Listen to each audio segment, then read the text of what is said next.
Il a prononcé ces 3 mots lors d'un dîner en terrasse sur les toits, ivre, insouciant, cruel, sans jamais imaginer que l'élégante femme assise à 2 tables de là entendrait chaque syllabe. « J'en ai marre des femmes noires bruyantes », marmonna Logan Pierce, et la pièce devint silencieuse, tandis qu'elle se levait, s'avançait avec une sérénité dévastatrice et prononçait une réponse si discrète qu'elle le brisa. Parfois, le silence en dit plus que tous les cris.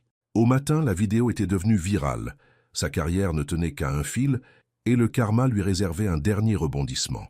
Elle fit son entrée dans son bureau, arborant un badge de consultante, chargée d'auditer l'intégralité de son département. Ce qu'il ignorait, c'est que ces mots insouciants lui coûteraient tout, sa promotion, sa fierté, et finalement son cœur. Mais voici la vraie question. Un homme qui a publiquement humilié une femme noire peut-il réellement changer, ou sa rédemption n'était-elle qu'une autre performance? Abonnez-vous et commentez ci-dessous si vous avez déjà dû travailler avec quelqu'un qui vous a manqué de respect, car cette histoire est sur le point de vous montrer à quoi ressemble une véritable transformation. Le restaurant en terrasse brillait de douces lumières ambrées. En contrebas, le panorama parisien s'étendait comme une mer de diamants. Le vendredi soir amenait toujours cette foule, consultants, analystes, professionnels du capital risque, tous parlant trop fort, buvant trop, prétendant que la semaine ne les avait pas épuisés. Logan Pierce se pencha en arrière dans sa chaise, son 3e whisky réchauffant sa poitrine. L'affaire était tombée à l'eau. 3 mois de travail, anéantis. Son patron aurait des questions lundi matin, et Logan n'avait pas de bonne réponse. Harper Quinn était assise en face de lui, ses cheveux noirs tirés en arrière, son expression prudente. Elle travaillait avec Logan depuis 5 ans. Elle connaissait ses humeurs, savait quand le pousser et quand le laisser sombrer. « Tu vas rebondir », dit Harper. « Tu y arrives toujours. » Logan fit tournoyer son verre. « Je suis fatigué, Harper, juste fatigué de tout ce bruit. » « Enfin, quel bruit ?» Il fit un geste vague vers le restaurant, vers les tables remplies de gens qui réseautaient, riaient, jouaient un rôle. « Ça, tout ça.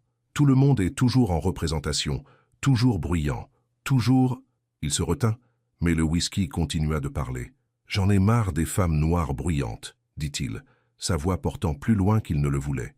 Toujours à faire des scènes, toujours à exiger de l'attention. Les mots restèrent suspendus dans l'air. Le visage d'Harper pâlit. Logan, à 2 tables de là, une femme se retourna lentement sur sa chaise. Elle portait une robe bleu marine qui lui allait parfaitement, et ses cheveux naturels encadraient son visage en boucles douces. Ses yeux, calmes, sombres, stables, se posèrent sur Logan. Le restaurant ne devint pas silencieux. Les gens parlaient encore, riaient encore. Mais dans ce petit coin de la terrasse, tout s'arrêta. Elise Jordan posa son verre d'eau. Elle se leva, lissant sa robe. Elle s'avança vers la table de Logan, chaque pas délibéré, sans hâte. Elle n'avait pas l'air en colère, elle n'avait pas l'air blessée, elle avait juste l'air présente. Elle s'arrêta à 1 mètre de sa chaise. « Parfois, » dit-elle, sa voix douce et claire, le silence en dit plus que tous les cris. Puis, elle se retourna et s'éloigna, ses talons claquant sur le parquet. Elle récupéra son sac à main sur sa table, dit au revoir à ses collègues, et partit. Logan resta figé. Autour d'eux, les conversations reprirent, mais Harper ne voulait pas le regarder. « Harper » commença-t-il. Elle se leva, laissant tomber sa serviette sur la table. « Non, je ne voulais pas dire... »« Si, tu le voulais. » Harper attrapa son manteau. « C'est ça le problème, Logan. Tu le penses toujours. Tu es juste généralement assez intelligent pour ne pas le dire à voix haute. » Elle le laissa seul, les lumières de la ville s'estompant à la périphérie de sa vision. Élise rentra chez elle en voiture, les fenêtres baissées, laissant l'air frais de la nuit remplir l'habitacle. Ses mains restèrent fermes sur le volant. Sa respiration resta régulière. Elle avait entendu pire. En grandissant à Paris, en naviguant dans les espaces corporatifs, en obtenant ses diplômes, elle avait entendu toutes les versions de cette insulte, généralement enveloppée de politesse, généralement prononcée avec un sourire. Au moins, lui avait été honnête. Elle se gara dans son complexe d'appartements et monta les escaliers jusqu'à son logement du 2e étage. À l'intérieur, elle laissa tomber son sac à main sur le comptoir de la cuisine et enleva ses talons. Son téléphone vibra, un message de son collègue. « Ça va ? Bien » tapa-t-elle en retour. Juste fatiguée. Elle se versa un verre d'eau et se tint à la fenêtre, regardant la rue en contrebas. Une voiture passa. Un chien aboya. La vie continuait, indifférente aux petites humiliations. La voix de sa mère résonna dans sa tête. Ne porte pas la colère, ma chérie, porte la vérité. Élise posa son verre. Elle ne déposerait pas de plainte. Elle ne ferait pas de scène. Elle ferait ce qu'elle faisait toujours, se présenter, faire son travail, laisser sa compétence parler d'elle-même. Elle se coucha en pensant à tout sauf aux mots stupides et insouciants de Logan Pierce. Logan se réveilla avec son téléphone qui explosait de notifications. Au début, il pensa que c'était le travail. Puis il vit les tags. Twitter, Instagram, LinkedIn. Une vidéo partagée et repartagée, légendée avec des mots comme racisme ordinaire et culture d'entreprise. L'estomac se serra. La vidéo le montrait clairement. Veste de costume drapée sur sa chaise, whisky à la main, visage rougi. Audio légèrement étouffé mais assez clair. J'en ai marre des femmes noires bruyantes, toujours à faire des scènes. Puis la caméra se tourna vers Élise, debout, une posture parfaite, prononçant sa réponse tranquille avant de s'éloigner, sa dignité intacte. La section des commentaires était un champ de bataille. La médiocrité blanche frappe encore, virez-le. C'est exactement ce que les femmes noires subissent chaque jour. Logan jeta son téléphone à travers la pièce. Il rebondit sur le canapé et atterrit sur le tapis. Il s'assit au bord de son lit, la tête dans les mains. Il avait été ivre, il avait été frustré, mais aucune de ses excuses n'effaçait ce qu'il avait dit ou comment il l'avait dit. Son téléphone vibra à nouveau. Il le récupéra, les mains tremblantes. Un message de sa mère. « Appelle-moi ». Un autre d'Harper. « On doit parler, lundi ». Et un de son patron Andrew Kim. « Mon bureau, 8 heures précises ». Logan resta sous la douche pendant 30 minutes, laissant l'eau chaude couler sur sa tête, souhaitant pouvoir laver les 12 dernières heures. Élise vit la vidéo quand elle se réveilla dimanche matin. Sa collègue lui avait encore envoyé un message. « C'est partout. Je suis tellement désolé. » Élise cliqua sur le lien, se regarda à l'écran, calme et sereine. Regarda le visage de Logan passé par la confusion et la honte. Elle ferma l'application. Sa mère appela quelques minutes plus tard. « Je l'ai vu », dit Diana Jordan, sa voix chaude et stable. « Tu veux venir ? » ?»« Je vais bien, maman. Je sais que tu vas bien. Je te demande si tu veux venir. » Élise sourit malgré elle. « Oui, j'apporterai le déjeuner. » Le lundi matin arriva, froid et gris. Élise portait un costume anthracite et des boucles d'oreilles en perles. Elle avait préparé ses notes, passé en revue son emploi du temps, rangé son ordinateur portable avec un soin méticuleux. La mission était arrivée 3 semaines plus tôt, un contrat de conseil avec une firme de capital risque de taille moyenne en centre-ville. Auditer leur système de données, examiner leur processus, livrer des recommandations, travail standard, bonne rémunération. Elle avait accepté sans savoir avec qui elle travaillerait. Maintenant, debout dans le hall de l'immeuble à façade de verre, elle se demanda si elle n'aurait pas dû poser plus de questions. L'ascenseur la mena au 12e étage. Les portes s'ouvrirent sur un bureau moderne et élégant. Murs de verre, chaises ergonomiques, affiches de motivation sur l'innovation et la disruption. Une femme d'une 30aine d'années attendait près de la réception. Elle avait des traits précis et des yeux bienveillants. « Élise Jordan ?» demanda la femme. « C'est moi. Harper Quinn. Je suis l'analyste senior ici. » Harper tendit la main et elles se serrèrent la main. « Je serai votre point de contact principal pendant l'audit. Ravi de vous rencontrer. » Harper hésita. « J'ai vu la vidéo. Je m'en doutais. Pour ce que ça vaut, dit Harper doucement. Je suis désolé. Logan a dépassé les bornes. » Élise garda une expression neutre. « Je suis juste là pour faire mon travail. » « Bien sûr. » Harper fit un geste vers le couloir. « Laissez-moi vous montrer la salle de conférence.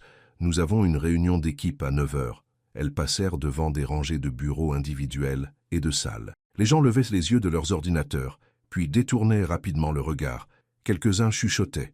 Élise garda le menton haut, son pas régulier. La salle de conférence avait des baies vitrées donnant sur la ville. Une longue table dominait le centre, entourée de chaises en cuir. Élise posa son sac et sortit son ordinateur portable. « Café ?» offrit Harper. « S'il vous plaît. Noir, sans sucre. » Harper partit. Élise ouvrit ses dossiers et commença à examiner le périmètre de l'audit, se concentrer sur le travail, laisser tout le reste s'estomper en bruit de fond. Des pas approchèrent. Plusieurs personnes entraient dans la salle de conférence. Élise leva les yeux. Logan Pierce se tenait dans l'embrasure de la porte. Un instant, aucun des deux ne bougea. Son visage pâlit.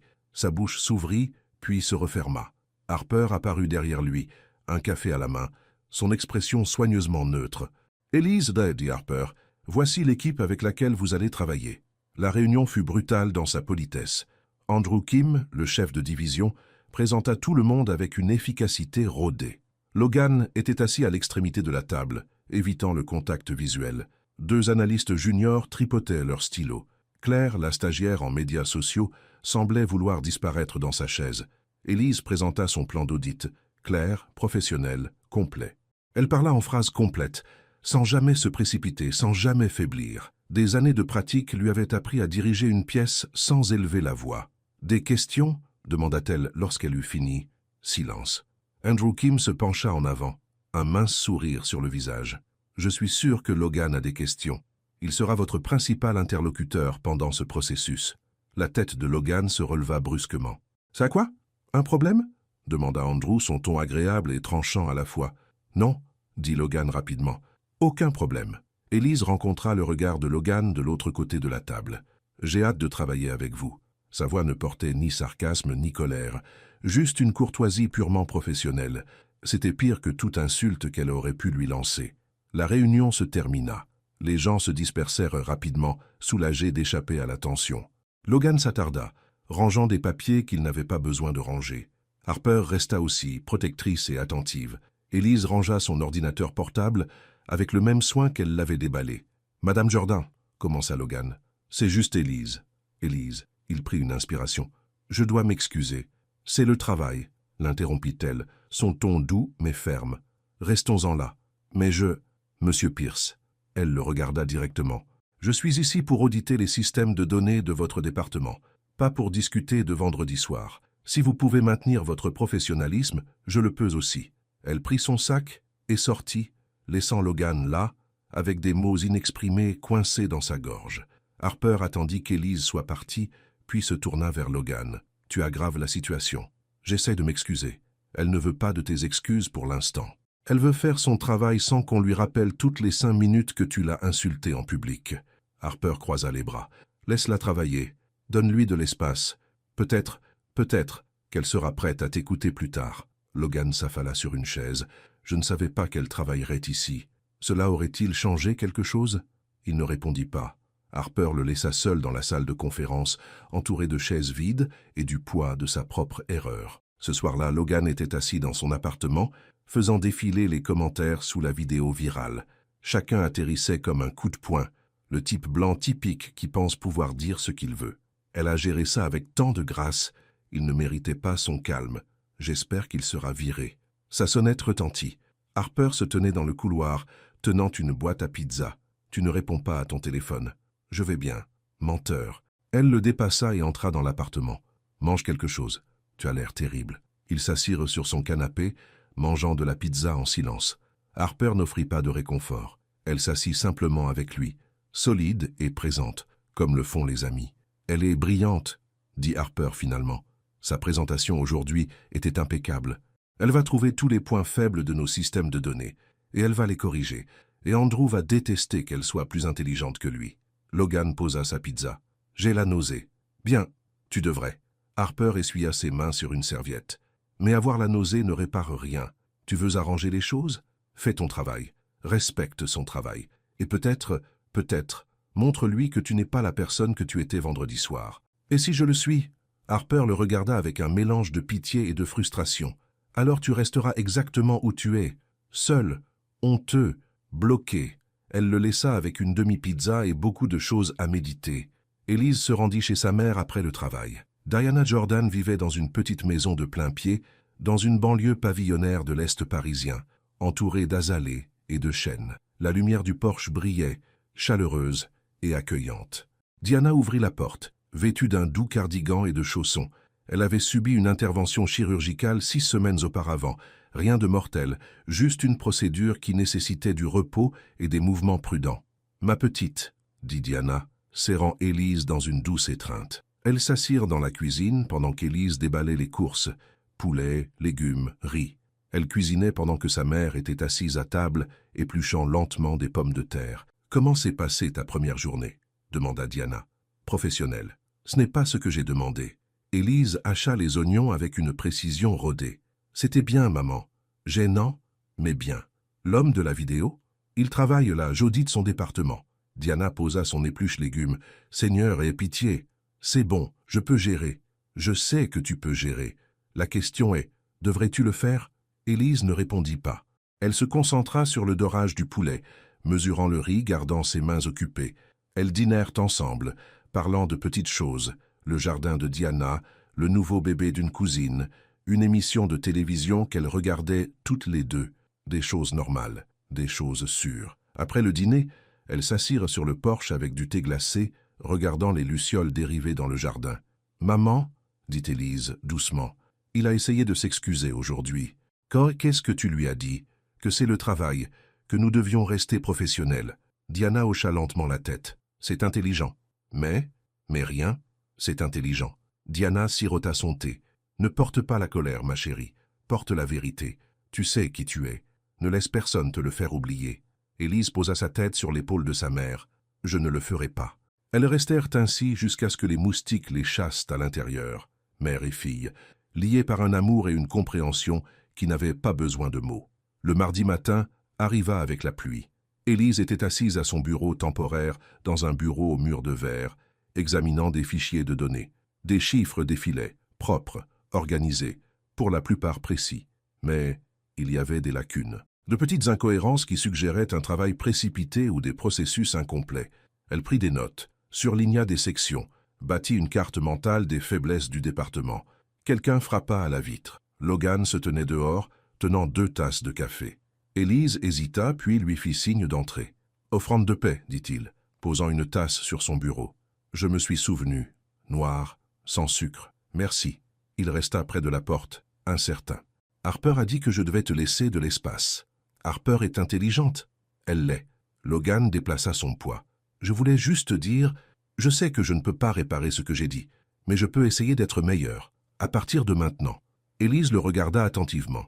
Ses yeux étaient injectés de sang, son costume semblait froissé, il semblait plus petit d'une certaine manière, diminué par la honte et les conséquences. « D'accord, » dit-elle simplement. « D'accord, d'accord, sois meilleur, je le remarquerai. » Elle se tourna vers son ordinateur. « Aviez-vous besoin de quelque chose lié au travail? »« Oh, oui. » Il sortit son téléphone, légèrement maladroit. « Harper voulait que je t'envoie les rapports du 3e trimestre. Je les ai si... Envoyez-les à mon email. Je les examinerai cet après-midi. »« D'accord. Oui, je vais faire ça. » Il partit rapidement, le soulagement et l'embarras se disputant sur son visage. Élise sirota le café. Il était parfait, exactement comme elle l'aimait. Elle détestait qu'il s'en soit souvenu. La semaine s'étira. Élise travailla méthodiquement sur les fichiers de données et les rapports. Elle interviewa les membres de l'équipe, posa des questions incisives, prit des notes détaillées. Les gens étaient prudents autour d'elle, polis mais distants, sauf Harper, qui la traitait avec une chaleur naturelle. « Déjeuner ?» demanda Harper jeudi après-midi. Elles marchèrent jusqu'à un café à 3 rues de là. Petite table, bon sandwich, café qui avait le goût de vrai café au lieu d'eau brûlée. « Tu t'installes bien ?» demanda Harper. « Ça va. Tu continues de dire ça. » Élise sourit légèrement. « Parce que c'est toujours vrai. » Harper la regarda attentivement. « Tu es plus forte que moi. Si quelqu'un avait dit ça de moi, je lui aurais jeté mon verre à la figure. J'y ai pensé. Mais tu ne l'as pas fait. »« Non. » Élise joua avec sa salade. « Ma mère m'a mieux élevée. Elle a toujours dit « Ne donne pas aux gens la réaction qu'ils attendent. Cela leur enlève leur pouvoir. Ta mère a l'air sage. Elle l'est. » Elles mangèrent dans un silence confortable. Puis Harper dit avec précaution « Logan n'est pas une mauvaise personne. Je n'ai pas dit qu'il l'était. Il est juste privilégié, insouciant. Il ne réfléchit pas avant de parler. Ce n'est pas une excuse. Je sais. » Harper posa sa fourchette. « Je ne défends pas ce qu'il a dit. Je dis juste, il apprend. Enfin, à 33 ans, il apprend enfin. » Élise regarda par la fenêtre. La pluie avait recommencé, légère et persistante. « J'espère qu'il apprendra. Je veux dire, tu es généreuse. Je suis pragmatique. » Élise rencontra le regard d'Harper. « Je suis ici pour 6 semaines. Je peux passer ce temps en colère, ou je peux le passer à faire du bon travail. La colère est épuisante. » Harper sourit. « Je t'aime bien. Moi aussi. » Elles terminèrent le déjeuner en parlant de choses plus légères, films, musique, projets pour le week-end. Au moment où elles retournèrent au bureau, Élise se sentait plus légère. Peut-être que cette mission ne serait pas si mauvaise après tout. Vendredi après-midi, quelqu'un laissa une coupure de journal sur le bureau d'Élise.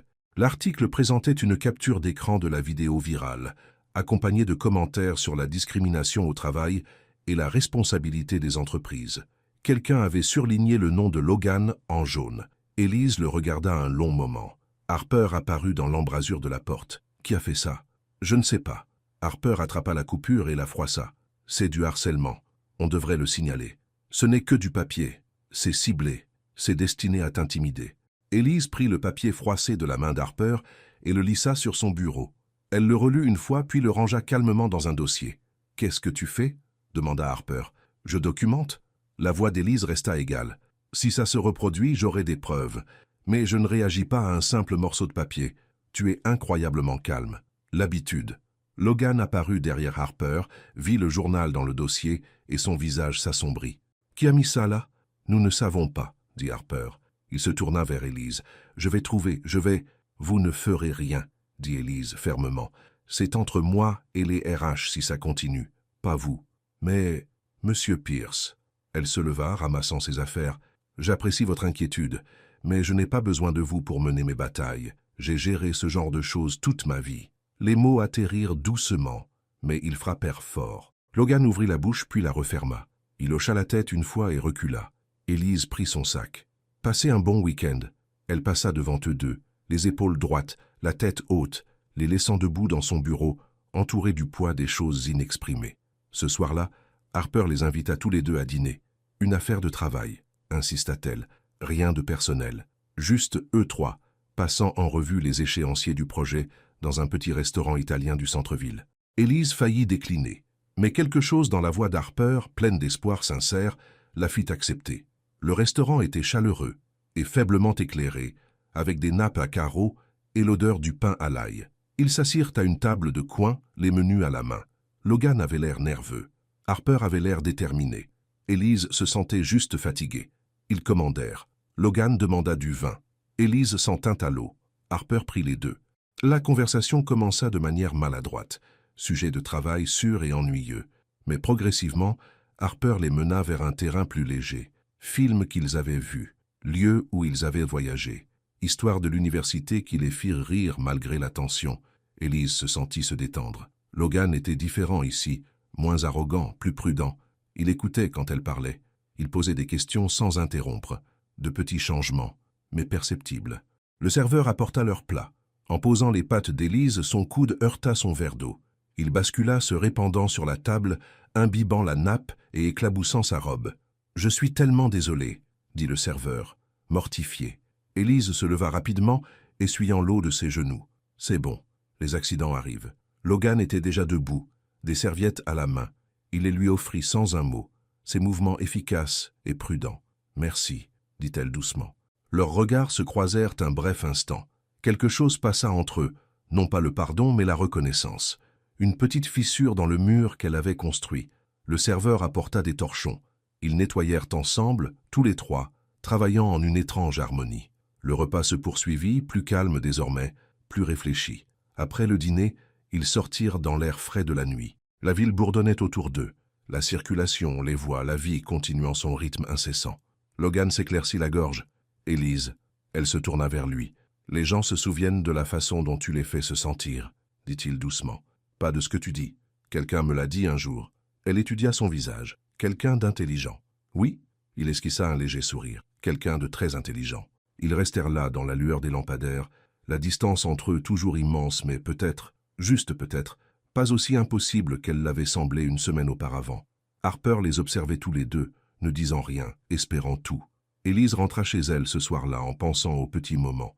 Un verre d'eau renversé, des serviettes offertes sans hésitation, des regards qui se croisent à travers une table. Logan Pierce l'avait insultée, humiliée, réduite à un stéréotype devant des collègues et des inconnus. Mais ce soir, il avait été humain, imparfait et essayant, toujours en train d'apprendre. Elle se gara sur sa place de parking et resta assise dans la voiture silencieuse, les mains sur le volant. La voix de sa mère résonna à nouveau. Le silence en dit plus que tous les cris. Élise sourit dans l'obscurité. Peut-être que le silence n'était qu'un début. Peut-être que les limites viendraient ensuite. Et peut-être, un jour, il y aurait de la place pour quelque chose de plus. Mais pas encore, pas encore. Elle attrapa son sac à main et rentra chez elle, prête pour le week-end, prête pour le repos, prête pour ce que le lundi apporterait. Le lundi matin arriva trop vite. Élise se tenait dans la salle de conférence, son ordinateur portable ouvert, sa présentation prête. Logan était assis en face d'elle, Harper à ses côtés. Andrew Kim s'appuyait contre le mur, les bras croisés, observant d'un regard perçant. « Résultat conjoint, » dit Andrew. « Vous deux, ensemble. Montrez-moi ce que vous avez. » Élise jeta un coup d'œil à Logan. Il acquiesça une fois. Elle commença.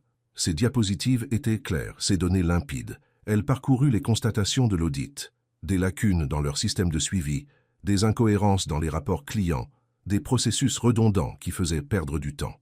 Logan ajouta du contexte quand cela était nécessaire. Il connaissait les aspects commerciaux, les relations clients, les raisons derrière certaines des données désordonnées. Ils avancèrent dans la présentation comme des danseurs qui avaient à peine appris les pas, mais qui essayaient de ne pas se marcher sur les pieds. Ce n'était pas fluide, mais ça fonctionnait. Andrew observa silencieusement. Quand ils eurent terminé, il se redressa et marcha jusqu'à l'avant de la salle. « Bien, » dit-il. « Corrigez ça. Vous avez 4 semaines. » Il partit sans un mot de plus. Harper expira. « Eh bien, ça s'est mieux passé que prévu. » Élise commença à ranger son ordinateur portable. Ses mains bougeaient calmement, mais son cœur battait la chamade. Travailler aux côtés de Logan sur une présentation était une chose. Travailler aux côtés de Logan pendant 4 semaines en était une autre. Logan se tenait près de la fenêtre, regardant la ville. Après le départ de Harper, il se tourna vers Élise. « Merci, » dit-il doucement, « d'avoir gardé ta voix calme quand je ne l'ai pas fait. » Elle marqua une pause, son ordinateur portable à moitié fermé. « Nous sommes des professionnels, c'est notre travail. »« Quand même. Merci. » Elle acquiesça, mais ne sourit pas. Elle passa devant lui, et un instant, leurs épaules se frôlèrent presque. Presque. Le mercredi matin, Élise s'arrêta à son café préféré avant le travail, un petit endroit à 2 pas du bureau. Il connaissait sur sa commande, un grand café noir et un muffin aux myrtilles.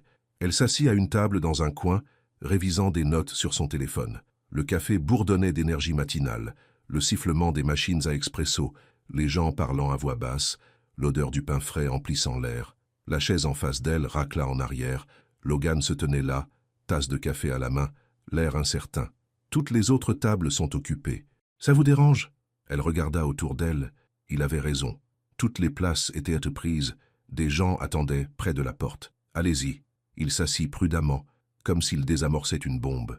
Ils burent leur café en silence. Dehors, la pluie recommença, le temps printanier de la région imprévisible et persistant. « Vous venez souvent ici ?» demanda Logan. « Tous les matins. Je ne vous ai jamais vu ici avant.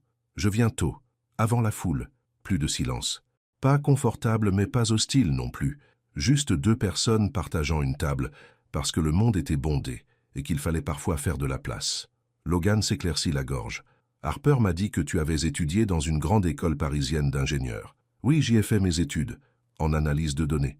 C'est là que j'ai étudié aussi, en école de commerce. Je sais, c'était dans ton dossier. » Il grimaça légèrement. « Ah oui, l'audit. » Élise prit une bouchée de son muffin. « Qu'est-ce qui t'a poussé vers le conseil en stratégie ? Honnêtement, l'argent. Et j'aimais l'idée d'aider les entreprises à se développer. » Il remua son café. « Et toi, pourquoi les données ? J'aime les problèmes avec des réponses claires. Les chiffres ne mentent pas. Ils n'ont pas d'opinion. Ils sont justes. Ça a l'air paisible. Ça l'est. » Ils parlèrent de petites choses après cela. Leur professeur préféré. Les souvenirs du campus. Le bon camion à burger qui se garait près de la bibliothèque. La conversation vint plus facilement que l'un ou l'autre ne l'avait imaginé. Logan mentionna sa mère, une thérapeute à la retraite qui vivait en banlieue, qu'il avait élevée seule après le départ de son père quand il avait 10 ans. Élise parla de sa mère aussi, la force de Diana, sa sagesse, son jardin rempli d'azalées. « Elle a l'air formidable, » dit Logan. « Elle l'est. » Élise regarda son téléphone. « Nous devrions aller travailler. » Ils retournèrent ensemble, pas côte à côte, mais ne s'évitant pas non plus. Juste 2 personnes allant dans la même direction. Harper les vit à travers la vitrine du café, alors qu'elle arrivait en retard, coincée dans les embouteillages. Elle sourit. Progrès. Le jeudi après-midi, tout changea. Andrew Kim convoqua une réunion surprise. Élise arriva et trouva Logan déjà là, l'air confus. Harper entra ensuite, puis Claire, la stagiaire en médias sociaux, le visage pâle et l'air nerveux. Andrew se tenait au bout de la table, une tablette à la main. « Nous avons une opportunité. » Il retourna la tablette. À l'écran, un projet de communiqué de presse. Un cadre dirigeant local s'engage dans une formation sur la diversité après un incident viral. Le communiqué présentait Logan comme quelqu'un qui avait reconnu son erreur et qui prenait des mesures en vue de son évolution et de sa compréhension. Il incluait des citations qu'il n'avait jamais prononcées, des promesses d'initiatives à l'échelle de l'entreprise, même une séance photo avec un consultant en diversité. L'estomac d'Élise se serra. « Cela sort vendredi », dit Andrew. « C'est une bonne opération de relations publiques. Ça démontre la responsabilisation. Ça change le récit. » Logan fixa l'écran. « Je n'ai pas donné mon accord pour ça. Tu n'as pas à donner ton accord. La réputation de l'entreprise est en jeu. Vous utilisez ce que j'ai dit, ce que j'ai fait, comme un outil marketing. » La voix de Logan monta. « C'est dégoûtant. » L'expression d'Andrew ne changea pas. « C'est le monde des affaires. » Élise se leva. Sa chaise racla bruyamment le sol. Tout le monde se tourna pour la regarder. « C'est de l'exploitation, dit-elle, sa voix douce mais tranchante. Vous prenez un moment de réel préjudice et le transformez en performance d'entreprise. Ce n'est pas de la responsabilisation, c'est du théâtre. » Andrew haussa un sourcil. « Madame Jordan, non. » Elle prit son sac. « Je ne participerai pas à ça. Si ce communiqué de presse est publié, je romps ce contrat. » Elle marcha vers la porte. « Élise, attends !» appela Logan. Elle se retourna. « Étais-tu au courant de ça? »« Non, je te jure. Mais tu travailles pour lui. Tu dépends de lui. Et maintenant, tout le monde va penser que tu m'utilises, que tu utilises ce qui s'est passé pour sauver ta carrière. » Ses yeux brillaient de colère et de blessure. Logan ne l'avait jamais vu comme ça, ni calme, ni posé, mais brut et authentique. « Je ne ferai jamais ça, » commença-t-il. « Ce n'est pas ce que tu ferais qui compte, c'est ce que les gens penseront. » Elle regarda Andrew. « Retirez ce communiqué de presse ou trouvez un nouveau consultant. » Elle partit. La pièce resta silencieuse. Claire avait l'air de vouloir pleurer. Harper décocha à Andrew un regard d'hostilité ouverte. Andrew haussa les épaules. « Elle va se calmer. »« Non, » dit Logan. « Elle ne le fera pas. » Logan trouva Andrew seul dans son bureau 1 heure plus tard. « Retire le communiqué de presse, » dit Logan. Andrew ne leva pas les yeux de son ordinateur. « Non. »« Ça, je ne demande pas. Alors tu es insubordonné. » Andrew finit par croiser son regard. « Tu as créé ce gâchis, je le nettoie. En l'exploitant, en la forçant à revivre le pire moment de toute cette situation, en protégeant l'entreprise, en te protégeant. » Andrew se pencha en arrière sur sa chaise. « Tu devrais me remercier. » Les mains de Logan se serrèrent en poing. « Si tu publies cette déclaration, j'en publierai une à moi. » La contredisant, la qualifiant exactement de ce qu'elle est. L'expression d'Andrew se durcit. « Ce serait une erreur. Peut-être, mais ce serait mon erreur. Pas quelque chose que tu m'aurais imposé. » Ils se fixèrent du regard à travers le bureau. 2 hommes, 2 définitions différentes de la force. « Tu es prêt à s'aborder ta carrière pour ça ?» demanda Andrew. « Je suis prêt à faire ce qui est juste. » Enfin, la mâchoire d'Andrew se crispa. « D'accord, le communiqué de presse est abandonné. Mais ta promotion aussi. Tu feras un pas en arrière, de consultant senior à consultant classique, avec effet immédiat. C'est entendu. Tu perdras l'accès au compte client majeur. Très bien. Harper dépendra directement de moi désormais, et non plus de toi. » Celle-là fit mal. Mais Logan acquiesça. « Quoi qu'il en coûte. » Andrew sourit froidement. « Tu es un idiot, Pierce. Peut-être, mais je ne suis pas cruel. » Logan se tourna pour partir, puis s'arrêta. « Et je ne suis pas toi. » Il sortit, l'adrénaline à plein régime, la peur mêlée à quelque chose qui ressemblait presque à de la fierté. La nouvelle se répandit vite. Le vendredi après-midi, tout le monde savait que Logan avait été rétrogradé. Des murmures le suivaient dans les couloirs. Certaines personnes semblaient compatissantes. D'autres avaient l'air satisfaites. Harper le trouva dans son nouveau bureau, beaucoup plus petit, sans fenêtre, exigu, bien moins spacieux que son précédent. « Tu l'as vraiment fait, dit-elle. »« Oui. » Andrew est furieux. « Tant mieux. » Harper s'assit sur le bord de son bureau. « Élise ne sait pas encore. À propos de la rétrogradation, je veux dire. Elle sait que tu as annulé le communiqué de presse, je lui ai dit, mais elle ne sait pas ce que ça t'a coûté. Ne lui dis rien. Logan, je suis sérieux. Il ne s'agit pas de l'impressionner. Il s'agit de faire ce qui est juste. » Il se frotta le visage, épuisé. « Pour une fois dans ma vie, je veux faire quelque chose de bien sans attendre d'applaudissements. » Harper l'étudia. 5 ans qu'elle travaillait avec cet homme. Elle l'avait vu arrogant, insouciant, brillant et frustrant. Mais cela, c'était nouveau. « Tu changes, » dit-elle doucement. « J'essaie. » Elle serra son épaule et le laissa seul dans son petit bureau, entouré de boîtes qu'il devait encore déballer. Ce soir-là, Élise travailla tard. Le bâtiment devint silencieux alors que les gens partaient pour le week-end. Elle aimait ça comme ça, juste elle, le bourdonnement de l'ordinateur et un travail qui avait du sens. Elle entendit des pas dans le couloir, leva les yeux et vit Logan passer, portant un ordinateur portable et des dossiers. « Tu travailles tard ?» demanda-t-elle. Il s'arrêta, surpris. « Oui, j'aide Claire à corriger des erreurs de données. Elle a peur d'être renvoyée à cause de la vidéo. Car ce n'était pas de sa faute. Je sais, mais elle est jeune, elle a peur. » Il déplaça les dossiers dans ses bras. J'ai pensé que j'allais l'aider. Élise l'observa attentivement. Il avait l'air fatigué, vraiment fatigué. Des cernes sous les yeux, son costume froissé, les épaules courbées sous un poids invisible. « Le communiqué de presse est annulé, » dit-elle. « Harper me l'a dit. Merci. C'était la bonne chose à faire. Quand même, merci. » Il acquiesça et commença à partir. « Logan » appela-t-elle. Il se retourna. « Tu veux de l'aide? Avec les données ?» Il cligna des yeux, surpris. « Tu n'es pas obligé. »« Je sais, mais je suis là. Et apparemment toi aussi. 2 personnes pour corriger des données, c'est mieux qu'une seule. » Un léger sourire traversa son visage. « Oui, d'accord, merci. » Ils travaillèrent ensemble dans le box de Claire, côte à côte, corrigeant des erreurs et nettoyant des fichiers désordonnés. Ils ne parlèrent pas beaucoup. Ils travaillèrent. C'est tout. Mais le silence était différent maintenant, moins tendu, plus confortable. Vers 20 heures, ils commandèrent des plats à emporter, des plats chinois livrés au bureau vide. Ils mangèrent au bureau d'Élise, utilisant des baguettes et des serviettes en papier. « Ma mère voulait être thérapeute, » dit soudain Logan. « Une vraie, avec un cabinet, mais elle n'avait pas les moyens de faire des études après le départ de mon père. Alors elle a travaillé comme conseillère dans un centre social à la place. C'est toujours un travail important. Ça l'est. Elle a aidé beaucoup de gens. Mais je me suis toujours demandé à quoi aurait ressemblé sa vie si elle avait eu la chance. La vraie formation, la carrière qu'elle voulait. Tu as beaucoup réfléchi à ça? Oui. Il tripotait son riz cantonais. Je pense que c'est pour ça que j'ai tellement travaillé à l'école.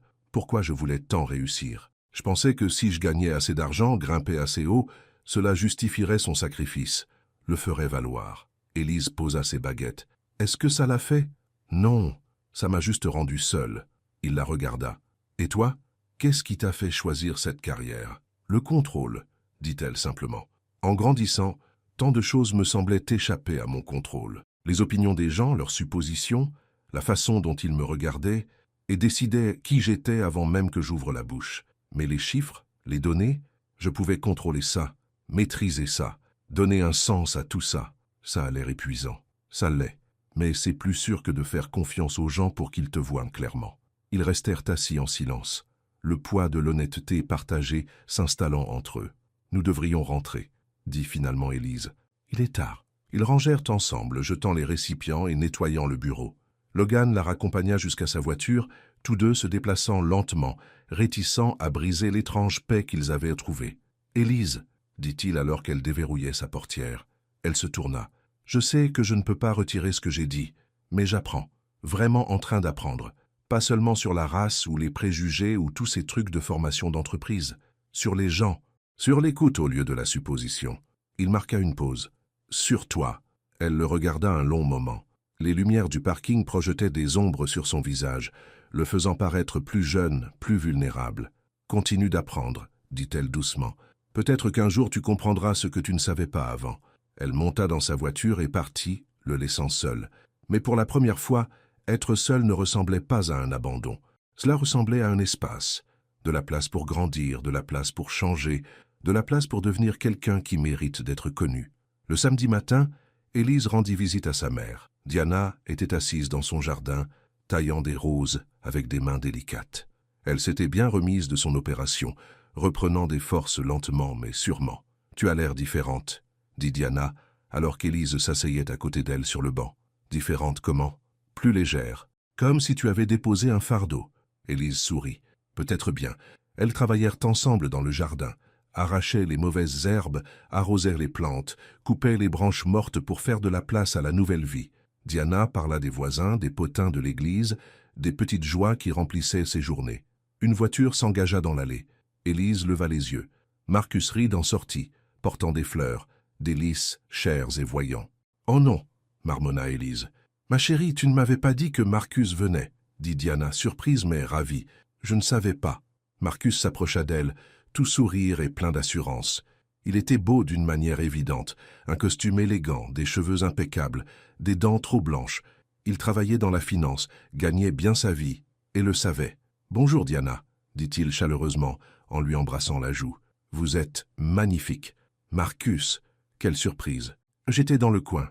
J'ai pensé passer faire un saut. » Il lui tendit les fleurs puis se tourna vers Élise. « Salut l'étrangère. Marcus. » Diana se leva, rassemblant ses outils de jardinage. « Je vais mettre ça dans l'eau. Vous deux, discutez un peu. » Elle disparut à l'intérieur, les laissant seuls. Marcus s'assit sur le banc, tapotant l'espace à côté de lui. Élise resta debout. « J'ai vu la vidéo, » dit-il. « Ça a dû être difficile. »« Oui, ça l'a été. »« Ah, je n'arrive pas à croire que tu travailles avec ce type. Après ce qu'il a dit, c'est compliqué. »« Vraiment ?» Marcus se pencha en arrière, l'étudiant. « Parce que de mon point de vue, ça a l'air assez simple. Il t'a manqué de respect. Tu aurais dû partir. Je fais mon travail. Tu lui cherches des excuses. » La mâchoire d'Élise se crispa. « Tu ne sais pas de quoi tu parles. »« Non, Élise, je te connais. Tu es trop clémente. Tu accordes des chances qu'il ne mérite pas. » Il se leva, s'approchant. « Est-ce qu'il s'excuse? Fait de grands gestes? Promet qu'il a changé? Ce ne sont pas tes affaires. Je tiens à toi. Ça en fait mes affaires. » Diana appela de la cuisine, inconsciente de la tension. « Vous restez déjeuner ?» Marcus sourit. « Nous serions ravis. » Élise lui lança un regard noir. Il haussa simplement les épaules, feignant l'innocence. Le déjeuner fut gênant. Marcus charma Diana avec des anecdotes sur son travail, lui demanda de ses nouvelles, louangea la nourriture. Il était doué pour ça, simuler l'attention, dire les bonnes choses. Mais Élise se souvint pourquoi ils avaient rompu 6 mois auparavant. Marcus aimait son calme, il aimait sa tranquillité, mais seulement quand ça l'arrangeait. Quand elle n'était pas d'accord ou le contredisait, il la traitait de difficile ou de trop sensible. Il ne criait jamais, ne l'insultait jamais. Il était toujours poli, toujours raisonnable. D'une certaine manière, cela rendait les choses pires. Après le déjeuner, Élise le raccompagna jusqu'à sa voiture. « Fais attention à ce Logan, » dit Marcus. « Les types comme lui ne changent pas vraiment. Ils apprennent juste à mieux cacher qui ils sont. Tu ne le connais pas. Je connais des types comme lui. Crois-moi. » Il partit en voiture, laissant Élise debout dans l'allée, frustrée et confuse. Diana la rejoignit, s'essuyant les mains avec un torchon. « Il a de bonnes intentions. »« Vraiment ? Il tient à toi. »« Non, maman. Il tient à la version de moi qui ne le contredit jamais. » Diana resta silencieuse un instant, puis elle dit doucement « Tu as raison, je suis désolée. » Elles retournèrent à l'intérieur ensemble et Élise l'aida à faire la vaisselle, essayant de secouer la sensation que Marcus avait semé des graines de doute exactement là où elle ferait le plus mal. Le lundi apporta la nouvelle du séminaire d'entreprise. « 2 jours au lac d'Annecy », annonça Harper à la réunion du matin. « Cohésion d'équipe, planification stratégique, divertissement imposé. » Des grognements parcoururent la pièce. « Et, » continua Harper, « Élise et Logan co-présenteront notre nouvelle proposition de système de données. » Élise leva brusquement la tête. « Quoi? Les ordres d'Andrew. Il veut voir à quel point vous deux travaillez bien ensemble sous pression. » Logan croisa le regard d'Élise à travers la table. Elle semblait frustrée. Ils ressentaient la même chose, mais ils acquiescèrent tous les deux. Le séminaire était la semaine suivante. Ils avaient 5 jours pour préparer une présentation, sachant qu'Andrew les observerait, les jugerait, attendant qu'ils échouent. Ils travaillèrent ensemble tous les jours de cette semaine-là. Ils se sont rencontrés dans des salles de conférence, ils ont examiné les données, ils ont conçu les diapositives. Leur communication s'améliora. Moins d'hésitation, plus de confiance. Mais en dessous, une tension latente persistait. Élise n'arrivait pas à chasser les mots de Marcus. Logan remarqua qu'elle se retirait, devenant plus réservée. Le vendredi après-midi, alors qu'il finalisait la présentation, Logan posa son stylo. « J'ai fait quelque chose de mal ? » « Quoi ? Tu as été différente cette semaine. Distante. » Élise ferma son ordinateur portable. « Je me concentre juste sur le travail. On dirait plus que ça. » Elle le regarda directement. « Quelqu'un m'a rappelé que les gens ne changent pas vraiment. Ils deviennent juste meilleurs à simuler le changement. » Le visage de Logan s'affaissa. « Tu penses que c'est ce que je fais? Une mise en scène? Je ne sais pas quoi penser. » « Élise, le séminaire est lundi. Faisons-le, c'est tout. » Elle rassembla ses affaires. « Passe un bon week-end, Logan. » Elle le laissa assis là, la distance entre eux plus grande qu'elle ne l'avait été depuis des semaines. Logan resta dans la salle de conférence longtemps après son départ, fixant leur présentation, se demandant s'il serait un jour capable de faire ses preuves, non par des mots ou des gestes, mais par le travail lent et ingrat de réellement devenir quelqu'un de différent, quelqu'un de meilleur, quelqu'un digne d'une seconde chance qu'il n'était pas sûr de mériter.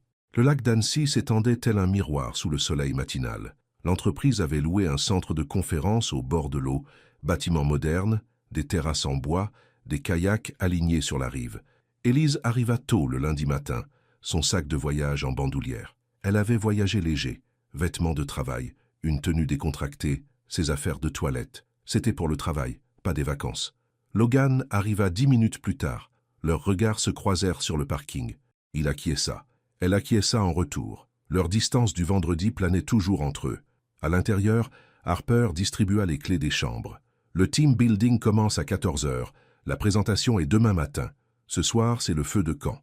Élise trouva sa chambre au 2e étage, petite mais propre, avec une vue sur le lac. Elle déballa rapidement ses affaires, puis descendit à la salle de conférence. La journée traîna en longueur, des jeux pour briser la glace. Des exercices de confiance. Andrew observait tout avec des yeux calculateurs. Logan et Élise travaillèrent ensemble sur les activités parce qu'ils y étaient obligés. Mais le rythme facile de la semaine précédente avait disparu. Pendant une pause, Harper prit Élise à part. « Qu'est-ce qui s'est passé ?» demanda Harper. « Rien. Ce n'est pas vrai. Vous commenciez enfin à avancer. Maintenant, vous êtes de retour à la case départ. » Élise regarda le lac. Peut-être que la case départ est plus sûre. Plus sûre de quoi? D'avoir tort à son sujet, de penser que quelqu'un peut changer alors qu'il ne le peut pas. Harper resta silencieuse un instant. Puis elle dit « Tu sais ce que j'ai appris en 5 ans à travailler avec Logan? Il est imparfait. Il a des angles morts de la taille d'un département. Mais il est aussi capable de grandir, une vraie croissance, pas de la frime. Je l'ai vu ce dernier mois. Ou peut-être qu'il est juste devenu meilleur pour masquer qui il est vraiment. Qui t'a dit ça? » Élise ne répondit pas.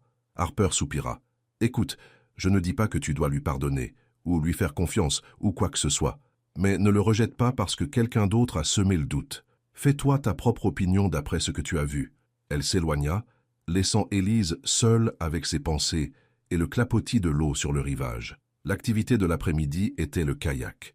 Élise n'avait pas prévu de participer, mais Harper l'avait inscrite et ce défilé attirerait plus d'attention que d'y aller.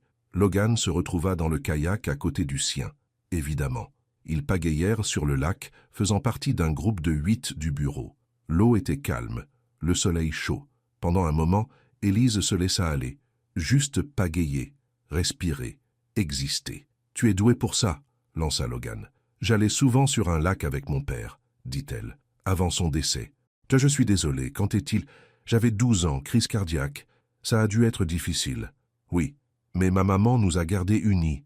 Elle le fait toujours. » Ils pagayèrent en silence un moment. Puis Logan dit « Mon père est parti quand j'avais 10 ans. Il est juste parti un jour et n'est jamais revenu. C'est différent de la mort, mais ça fait quand même mal. » Oui. Il marqua une pause en plein coup de pagaie. « J'ai passé des années à lui en vouloir. Puis j'ai passé des années à faire semblant de ne pas être en colère. Rien n'a marché. Qu'est-ce qui marche maintenant? Honnêtement, je ne sais pas encore. J'essaie toujours de comprendre. » Ils atteignirent une petite crique ombragée par des pins. Le reste du groupe avait pagayé plus loin, leur voix s'estompant sur l'eau. Élise flottait là, son kayak dérivant légèrement. Logan resta à proximité, pas trop près, lui laissant de l'espace. « Je peux te demander quelque chose, » dit-il. « D'accord. Pourquoi es-tu vraiment venu à cette retraite? Tu aurais pu refuser. Aurais pu envoyer Harper à ta place. » Élise y réfléchit. « Parce que je n'abandonne pas. Et parce que je voulais voir si tu continuerais d'essayer ou si tu lâcherais prise quand les choses deviendraient difficiles. Quel est le verdict?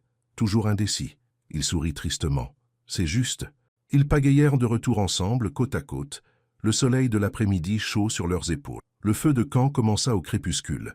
Quelqu'un apporta une guitare. Quelqu'un d'autre apporta des chamallows. Claire préparait des brochettes de chamallows grillés comme une enfant en colonie de vacances, son anxiété précédente s'estompant à la lumière du feu. Élise s'assit sur une bûche près du bord du groupe, regardant les flammes danser et scintiller. Le lac était sombre maintenant, reflétant les étoiles qui commençaient à apparaître. Logan s'approcha prudemment. « Ça te dérange si je m'assieds ?» Elle se décala légèrement. Il s'assit, laissant de l'espace entre eux. Le feu crépitait. Quelqu'un commença à chanter, faux mais avec enthousiasme. Harper le rejoignit, riant. « C'est agréable ?» dit Logan doucement. « Oui, ça l'est. J'ai pensé à ce que tu as dit, à propos des gens qui ne changent pas vraiment. » Que Logan... « Non, laisse-moi finir. » Il fixa le feu. « Tu as raison d'être sceptique. La plupart des gens ne changent pas. Ils vieillissent et deviennent meilleures pour masquer leurs pires facettes, mais certaines personnes, quelques-unes, font réellement les efforts nécessaires, et je veux être l'une d'entre elles. Vouloir n'est pas faire, je sais. C'est pourquoi je ne te demande pas de me croire. Je te demande juste de continuer à observer. Parce que je vais continuer d'essayer que tu le vois ou non. Elle le regarda alors, vraiment. Son visage était à moitié éclairé par le feu, les ombres le faisant paraître plus vieux et plus jeune à la fois. Il ne jouait pas un rôle, n'essayait pas de charmer ou de convaincre, juste d'énoncer un fait. « D'accord », dit-elle doucement. « D'accord, je continuerai à observer. » Quelque chose changea dans son expression. Soulagement, gratitude, espoir. Mais il n'insista pas.